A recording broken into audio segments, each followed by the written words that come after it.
Tagbigay ng babala si Naoya Inoue kay Luis Neri. Nakaambang laban nito kontra kay Janriel Casimero sa bansang Japan. Ayon pa kay Inoue, hindi dapat maliitin ni Neri ang kakayanan at lakas ni Casimero sa ibabaw ng ring. Kilala niya ang estilo ni Casimero, agresibo, mabilis at may bit-bit, mabibigat na suntok. Dagdag pa niya, ang kumpiyansa ni Neri ay dapat samahan ng disiplina at depensa upang maiwasan ang anumang sorpresa sa laban. Bilang isang dating nakalaban ni Neri, samantala tila walang takot si Casimero at puspusan na ang kanyang ginagawang pag-aanda para sa bakbakan kontra Neri. Sa gitna ng mga babala at payo, nananatiling tikom ang bibig ni Neri, ngunit tiniyak ng kanilang team na handa silang harapin ang anumang hamon sa Abril.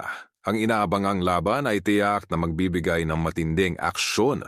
Naging laman ang usapan sa boxing world ang naging pahayag ni Naoya Inoue kaugnay sa nalalapit na sagupaan nila Janriel Casimero at Luis Neri ngayong Abril sa bansang Japan. Ayon umano kay Inoue, 50-50 ang laban na ito dahil pareho raw may pambihirang knockout power ang dalawang mandirigma. Dagdag pa niya, mahirap hulaan kung sino ang mananaig dahil parehong sanay sa bakbakan at hindi umatras sa palitan ng suntok.